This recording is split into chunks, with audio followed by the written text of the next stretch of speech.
Welcome to Hospitality on the Rise, the podcast about the people shaping the hospitality industry and their journeys. I'm your host, Alice Cheng, founder and CEO of Culinary Agents, hospitality's go-to hiring platform. And I'm here to give you your dose of virtual mentorship. Here, we'll be sharing the stories, lessons learned, and advice from hospitality leaders who've carved out their own path to success. After all, this industry is where many get their start and go on to do incredible things. Whether you're a pro, starting out, or just love the hustle, this podcast highlights what makes hospitality extraordinary: the people.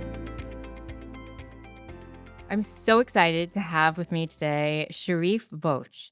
Cherif is the Chief Operating Officer and partner at Bludorn Hospitality Group, partner at Navy Blue, Bludorn, and Perseid, and a board member of Southern Smoke Foundation, which is a wonderful organization that we'll hear a little bit more about during this session. Cherif, thank you so much for taking the time Hi, to join Alice. me today. Thank you for having me on this podcast. Truly, it's an honor. I'm excited to be on it. Sharif, every time I see you, I just have a big smile. You have this like infectious, maybe it's the hospitality coming out of your pores. I don't know, but let's hear about it. So, how did it all begin? How did you get into the hospitality industry? I love that question. Truly, because the answer comes from such an intimate space that I am always excited to talk about and dive into. For me, hospitality it's a way of life. It's something that really goes back to where I was born and raised, where I grew up in my homeland, Dakar, Senegal. If you're familiar with Senegal, you might have come across the word teranga, which means hospitality, and Senegal prides itself as the country of teranga. It's everywhere. It's in our day-to-day life as a way of life, as a philosophy, and you see that practice in so many ways. And just thinking about myself being a kid growing up, my grandma would very often refer to things that we were supposed to do a certain way because of the spirit of teranga. You in a typical household, when we prepare lunch or dinner, people will often leave a plate on the side. Doesn't matter how many people you have to feed in your house, but you never eat all the food you prepare. You leave a plate on the side for just the potential random stranger who may walk into your home hungry. And it would be considered rude to not put food in front of a person who walks into your house looking for food. And those are just little things that are such a strong part of our culture and the way we are, that teranga and hospitality becomes something people really pride themselves on. So you wanna be as hospitable as you can all the time to people around you, and really never thought much of it as a kid, other than it's just the way we live life. And at a young age, I had the huge chance to come to the U.S. here for higher education on a soccer scholarship. And I was scouted in 1999. Ended up arriving in the U.S. On a December 2000, and you could imagine arriving here in the middle of dead winter. In fact, when I landed at JFK, there was a big snowstorm happening. It was the first time I saw snow, and I thought it was beautiful looking at it from up the air, from the sky, and going through those airport rolling doors and being hit by that cold air was a really bizarre sensation. That never felt that way. Fast forward and make my way to Kalamazoo, Western Michigan, where I went to college. I was welcomed by a community of people who were just so kind. And when I think about those days and where we are now as a world, I always felt that I had been very fortunate all along my path up to my career to have met incredible human beings who've supported me and just made me feel at home. And I'm going to go back to that because that means a lot in many ways, and why hospitality is so important to me. A funny story: when I arrived in Michigan, we had a chaperone. His name is Chris. He was basically in charge of meeting the students and showing them around and make sure that we had everything we needed. And when I went to meet our coach, the team was already practicing, and I arrived. My father back home had found the heaviest jacket in Senegal he could find and gave it to me, and I thought I was prepared. And I remember standing by the sideline as practice was going on, and my whole body started to shake because I was cold. And Chris looks at me and says, "Sharif, are you okay?" And the first thing I said to him was, "I'm cold." And he's looking at me, this young Senegalese guy who just got here, barely speaking English. And he then put his arm on my jacket and felt it and said, "Yes, your jacket isn't heavy enough for Michigan." I said, "I know, I will need to find heavier jackets." Fast forward a few days go by, a week goes by, and I started receiving these boxes at my dorm and boxes of shoes and jackets. Every time I open a box, there's a brand new jacket in there, and or there's these winter boots, just different style. And I reached out to Chris and said, "Chris, I don't know what's going on. I keep receiving all these jackets to my dorm." And he said, "Yes, I might have said it at church that one of our new young athletes from Senegal is in need of winter clothing," and the whole town went nuts. And for me, it was such an incredible act of kindness for people who I've never met, but who cared about me enough to make sure I was clothed for the winter, that I had what I needed. It was a signal that, because at that time I was nervous. I was a little depressed and stressed out about the whole transition from living and growing up in West Africa to landing in Michigan. And in that very moment, I realized something, that home is not a place that you can touch. Home is in here, and what makes home is people. There is a sense of familiarity that could be created that would make people feel at home in any space. And it was an incredible, powerful lesson for me that opened my eyes, that although I had left my home country, Senegal, I was now in a place where I was being welcomed and made feel at home. And the day I made that connection, everything about how I felt moving to the US, living in Michigan, immediately changed. I was I was just a much happier person. I was more connected to everything I was doing. I was doing better at school. I was performing better on the pitch. All of this because I felt supported. I felt as I was part of something, part of a group of people who I used to look at as strangers, and I was no longer a stranger. And that for me became the foundation of what I know to be the power of human connection. When you make people feel as they belong, or that they feel seen. Fast forward at the end of that my first year here at school, at the end of the school year, we were all talking about what we were going to do during summer. Western Michigan, Kalamazoo is a college town. Everyone leaves, and friends of mine were going back to New York City. They told me every summer you can go find a place to stay in New York City, find something to do, work somewhere, and make some money, save it for school year. And I did just that. The day school ended, I hop on a Greyhound bus, make my way to New York City. And as soon as I get into the city, I started looking for work, going door to door, looking for a way to stay busy. And I walked into this restaurant. It's a Thai Vietnamese restaurant called Rain. I remember walking in, just the lights in the restaurant. There was this energy that I was very familiar with, but I couldn't tell what it was.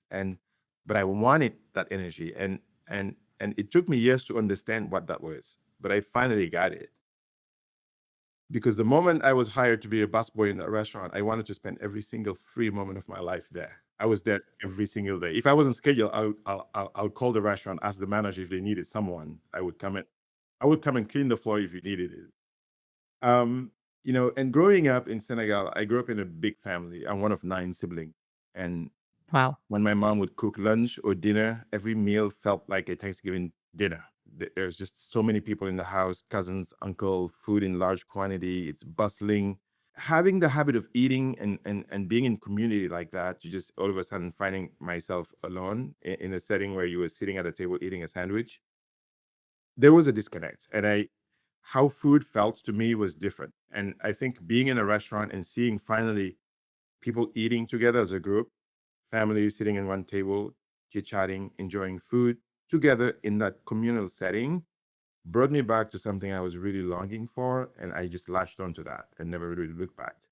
I knew I had found another missing piece of my home from the way I was looking at things. And I immediately fell in love with restaurants and knew this is what I wanted to do.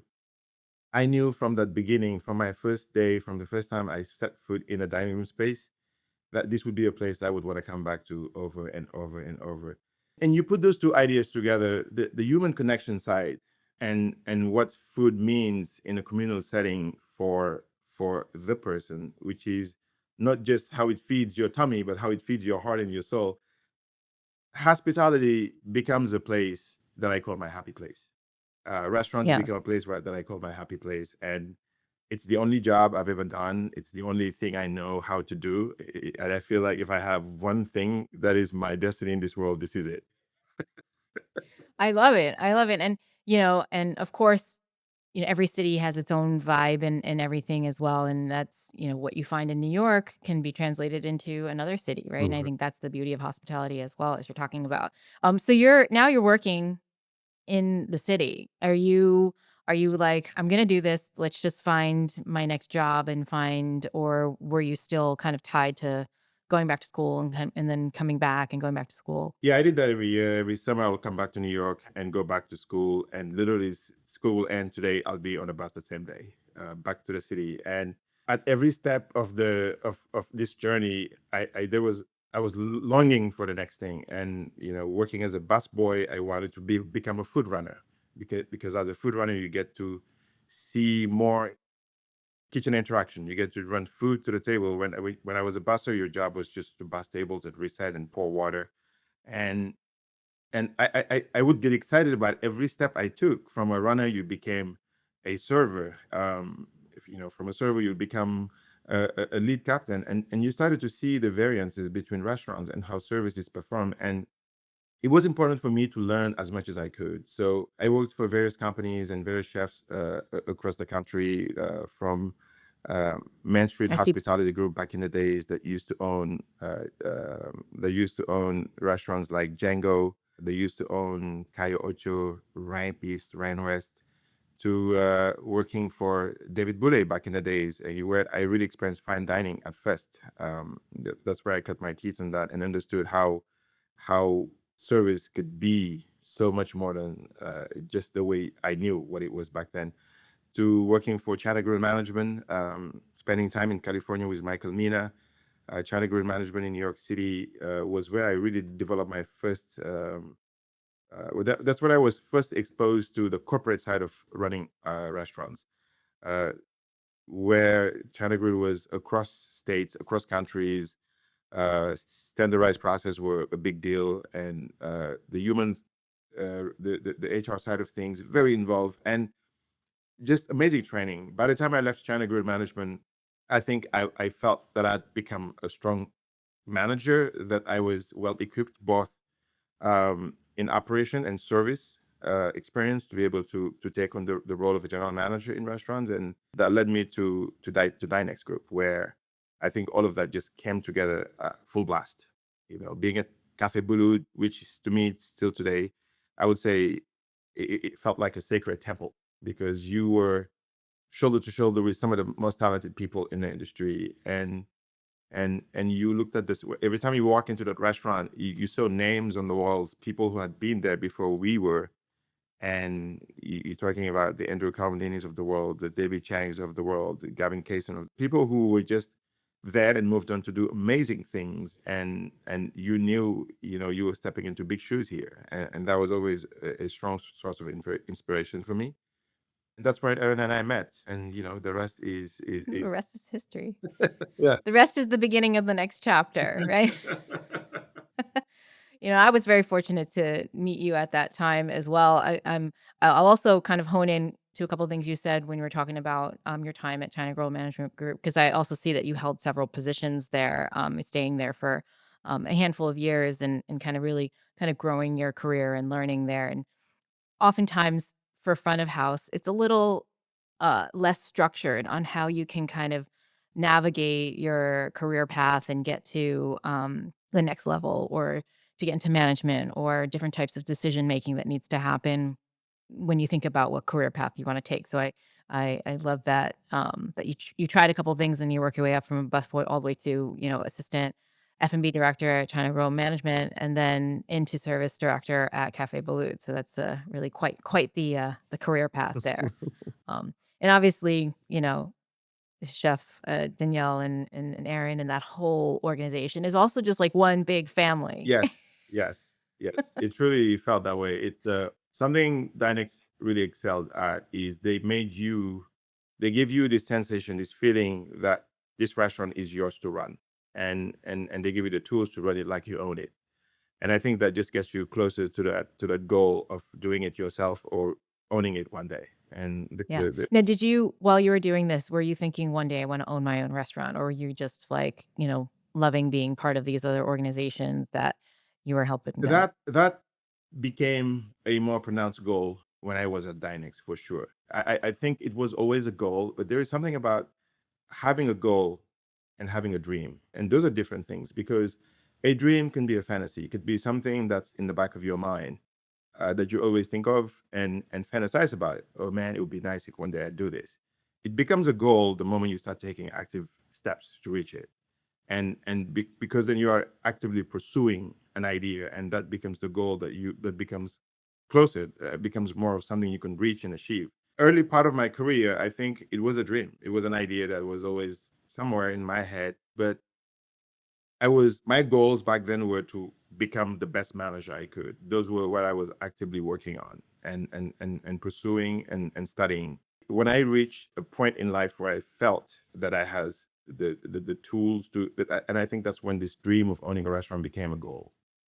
I love that, the difference between a dream and a goal, and how to, I mean, that's like really practical way to think about, um, you know, basically taking steps to achieve potentially a dream that you have, right? Yes. Yeah. Absolutely. Yeah. Tangible next steps, right? Let's be practical about this now. Yeah.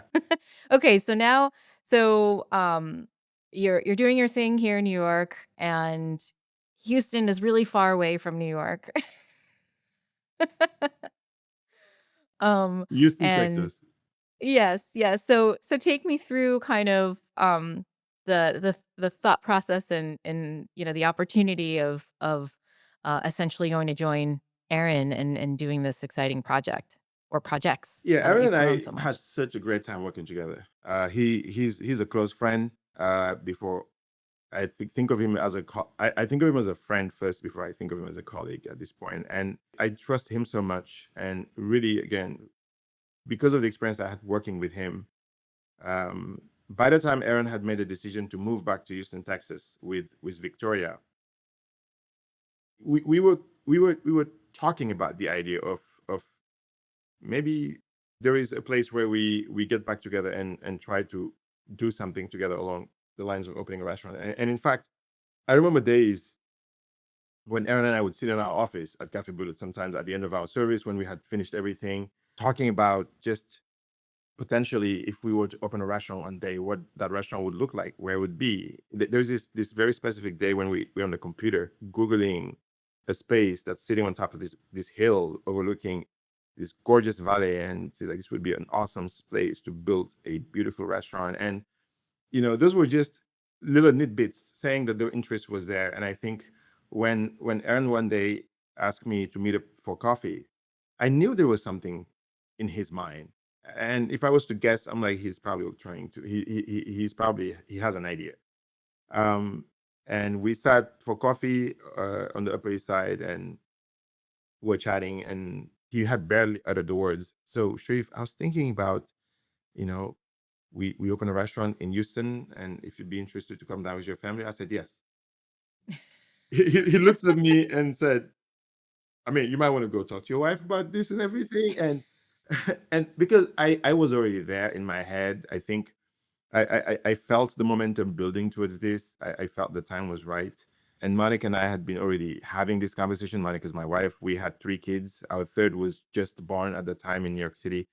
We knew it was time to turn the page and move on from to a different place that would make it easier for us to raise our young family. And Houston, I had previously been to Houston. I had previously visited Houston and knew enough about it to know this was a city that checked off the boxes of what I was looking for my family and for myself. Houston has an incredible diversity. Life's the cost of living is certainly more achievable and than it is in New York City. And people are just genuinely very welcoming here. Southern hospitality is a real thing, lives here. And I fell in love with that idea, with that whole energy that the city provides. So when the opportunity came up, when Aaron presented me with the idea, I immediately said, yes, I'm in. And And we went on to just say, okay, well, then let's go for it. Let's just do it. Yeah, Yeah. he moves back to Houston, and Monica and I start preparing to make the transition and move here. We had just signed our lease and started demo of the restaurant in March 2020 when COVID hit, and it was definitely a scary time because I had all my chips in. I was moving to this new city with my whole family, and COVID is raging, and we were trying to open a restaurant in that time.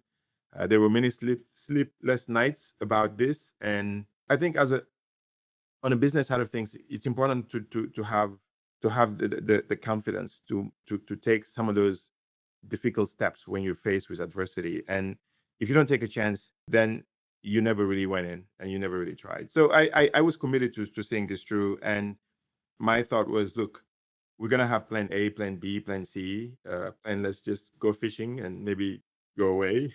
But I knew this was something that we had to go through. And Aaron and I were talking. He's like, Sharif, what's the plan here? And I said, there's only one way through this, is through this. So let's go. Uh, I love it. yeah. Yeah. I mean, that's the determination and drive, like combined with passion. You know, that can't be stopped. Right. So, congrats. And look at you. Now you just opened your fourth, Yes. third, Fourth. fourth location. Yeah. Geez, I can't keep up. And I'll say, because actually, when I was talking to Gavin Kaysen, he also mentioned something that he learned at also Café Boulud, which was, he treated that place like his own, right? And he was empowered to, and clearly he had the tools to, and the resources to really treat it like their own, and that prepared him to kind of go off on his own. Right. So sound like you had similar, especially because it's the same location. But what were some of the most difficult things when you started opening your project, your restaurant, besides COVID and a global pandemic and all the other stuff that's going on? But did you have like a couple of specific challenges that you were like, oh, this is new or different? Yeah, I think everything that we do, it doesn't matter what it is, has the set of challenges that are attached to that. And I think this is a good question because some of them stand out more than others. But I think related to COVID a little bit, but I think staffing in general, the level of talents that we were hoping to have and find, um, became something clear to me that was not readily accessible to when you're in New York City, you're spoiled by just so many talented people coming to New York City from across the world to work in hospitality. And whether you're looking for a talented cook or server, they're just more accessible. And we quickly found out that here we had to really invest and hammer down on training, and inspecting what you expect. So this was probably the first set of challenge that jumped at me at the opening. We felt that the product had great potential to be a great product, whether it's the food or service. We had the ideas, the vision. I had very good, clear image of what service and the identity and the culture of this restaurant needed to feel and look like. But it was a process to get there, and it took some time to really focus on developing a team that was able to do this so that we can continue this journey. And that was hard. But once you develop that core group of people and had the training in place, I think it became more manageable. It became the idea of the training, the trainers, and this philosophy just became what it is now, Bludor. Yeah, and I can attest to it. I was very fortunate to be able to. I don't get to Houston as often as I'd like, but I will be there in a couple weeks to you at festival. And I'm going to three of your four locations, but you absolutely could feel the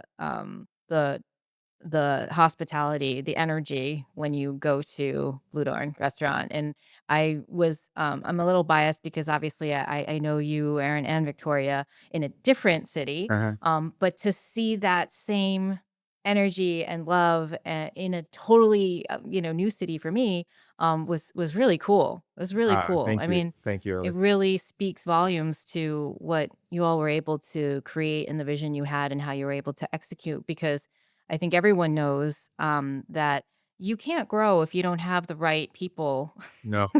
to the right foundation and the people and everything you talked about.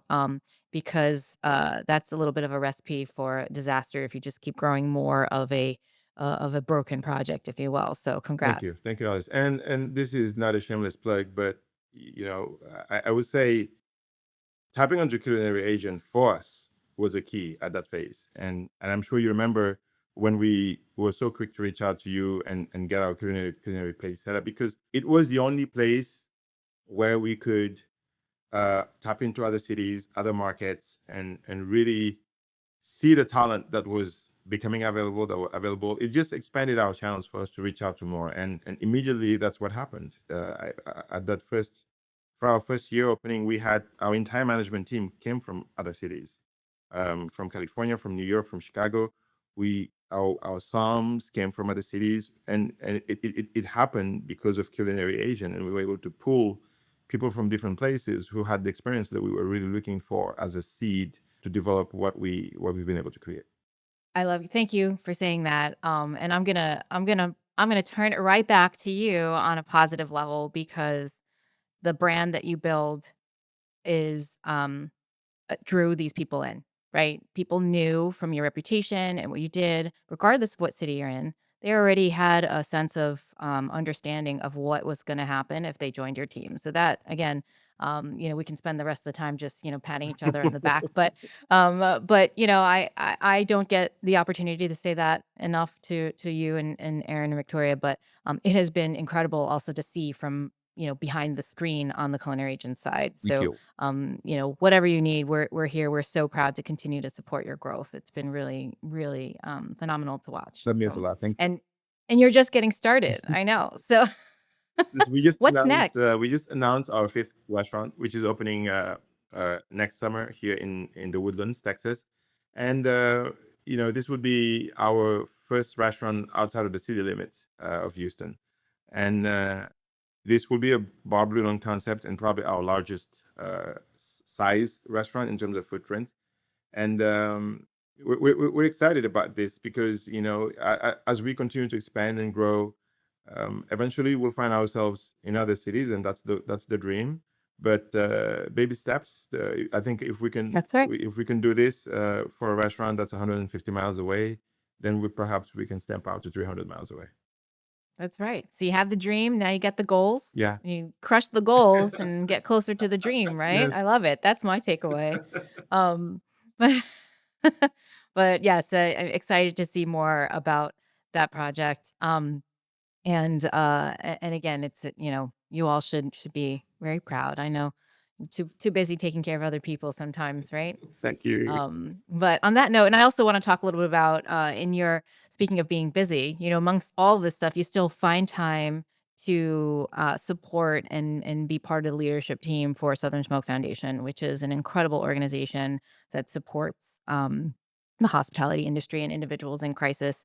And that's just another example of how giving you are of your time and your energy. Thank you. Thank you. It's our responsibility to take care of our people, and people of the hospitality industry. Unfortunately, there's just not there are not a lot of nets out there to provide that safety when people need it. So Silent Smoke stepped into that and is incredible at what they do, and I immediately felt that this was the right organization for me to lend a hand when I could, and couldn't be more proud to be on that board.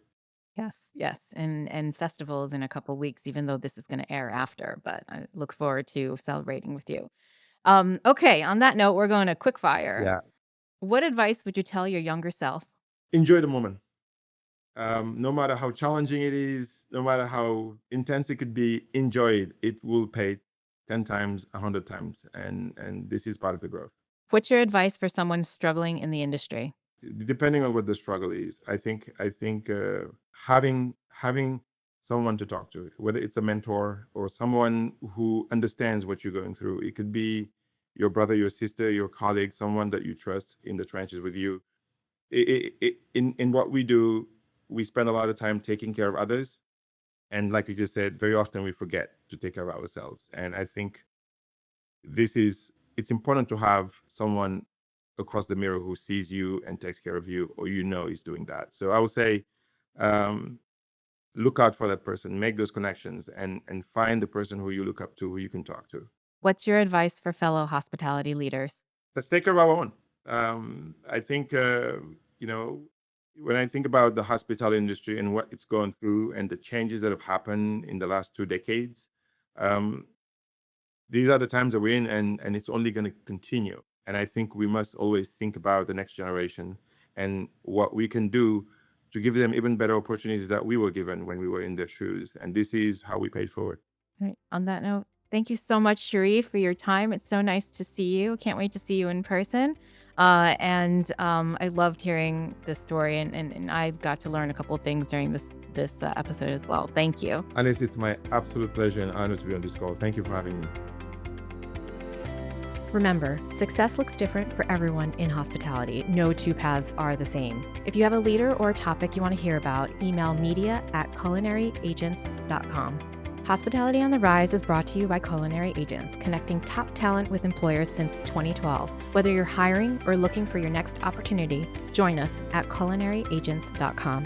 For more inspiration, subscribe to Hospitality on the Rise and visit hospitalitycareerpaths.com, a free platform by Culinary Agents. Thanks for tuning in. Remember to like, follow, and subscribe. And if you love this episode, share it with someone who could use a little inspiration.